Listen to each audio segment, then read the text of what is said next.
शुभम करोति मंगलम। प्रभु श्री राम की कृपा आप सभी पर बनी रहे। मैं रूपाली श्रीवास्तव आप सभी का हार्दिक स्वागत करती हूँ, अभिनंदन करती हूँ मेरे YouTube channel astro solution point और रूपाली श्रीवास्तव में। कैसे हैं आप सभी? आशा करती हूँ कि आप सभी स्वस्थ होंगे और अपने जीवन के पथ पर निरंतर आगे बढ़ रहे होंगे। आज हम जिस विषय पर चर्चा करने वाले हैं वो है अक्टूबर माह में धनु राशि के साथ क्या क्या हो सकता है, उन्हें क्या क्या सावधानी रखनी है और उनके जीवन का प्रारब्ध उन्हें कौन सी दिशा की तरफ लेकर जाता है। लेकिन उससे पहले मैं आपको याद दिला दूं कि अगर आपने अभी तक हमारे YouTube channel astro solution point और रूपाली श्रीवास्तव को सब्सक्राइब नहीं किया है तो उसे सब्सक्राइब अवश्य कर लें। साथ ही साथ अगर आप मुझसे पर्सनल अपॉइंटमेंट लेना चाहते हैं तो आप स्क्रीन पे दिखाए हुए नंबरों पे कॉल कर मुझसे अपॉइंटमेंट ले सकते हैं।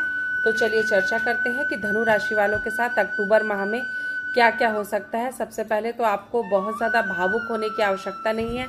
जीवन में अपनी जो कार्य है उसको और अपने मन को नियंत्रण करके चलें, क्योंकि कहीं ना कहीं बहुत ज़्यादा भावुक होने से भी हम अपने जीवन में डिप्रेशन का शिकार हो जाते हैं और चीज़ें हमें उस रूप में दिखाई नहीं देती जिस तरीके से हम उस चीज़ों को करना चाहते हैं।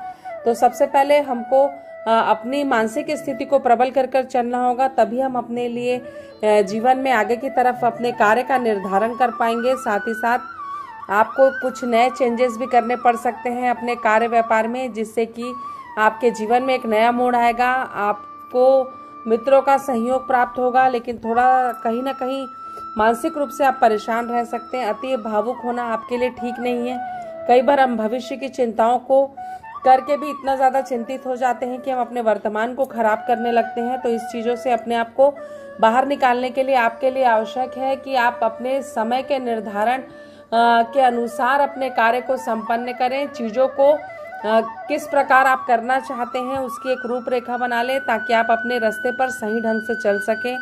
साथ ही साथ यात्रा के योग भी मुझे बनते हुए आपके नज़र आ रहे हैं। विद्यार्थियों के लिए समय बहुत ज़्यादा उचित नहीं है। आप जितना मेहनत कर रहे थे उसका परिणाम जब आपके अनुरूप नहीं आएगा तो थोड़ी सी चिंता आपके जीवन में बढ़ सकती है। लेकिन जो व्यापारी वर्ग हैं उनके लिए ये समय अच्छा है। आपको अचानक धन लाभ होगा, कोई बड़े कार्य की तरफ आप अपनी शुरुआत करेंगे। साथ ही साथ जीवन में आपको एक नई दिशा प्राप्त होगी। तो आपने जाना कि किस प्रकार धनु राशि वालों के साथ क्या अच्छा और क्या बुरा हो सकता है, साथ ही साथ उन्हें कौन कौन सी सावधानियाँ बरतनी है। कई बार ऐसा होता है कि हम जीवन में भटकाव की स्थिति में आ जाते हैं, हमें रास्ता नहीं दिखाई देता कि हमें कौन से रास्ते पे जाना है या हमें क्या करना चाहिए या हमें किस दिशा में आगे बढ़ना चाहिए, कि कौन सा कार्य हमारे लिए अनुरूप है, कौन सा कार्य हमारे लिए प्रतिकूल हो जाता है, हमें किस कार्य में सफलता मिलेगी और हमें किस कार्य में सफलता नहीं मिलेगी, ये सब डिसाइड करना मुश्किल हो जाता है।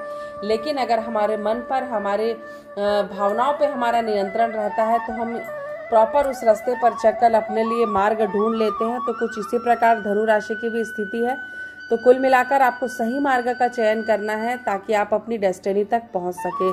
तो आपने जाना कि धनु राशि वालों के साथ क्या हो सकता है। अगर आप भी परेशान हैं, विपरीत परिस्थितियों के साथ संघर्ष कर रहे हैं और अपनी किसी प्रॉब्लम का आप मुझसे सलूशन चाहते हैं, तो आप स्क्रीन पे दिखाए हुए नंबरों पे कॉल कर मुझसे अपॉइंटमेंट ले सकते हैं। साथ ही साथ अगर आप मुझसे या मेरे संस्थान से जुड़ी किसी प्रकार की कोई जानकारी प्राप्त करना चाहते हैं तो भी आप हमारी वेबसाइट cellnumerology.com पर जाकर मुझसे संपर्क कर सकते हैं।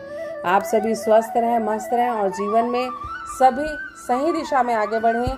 इन्हीं शुभकामनाओं के साथ एक बार फिर से आप सभी को रूपाली श्रीवास्तव का नमस्कार।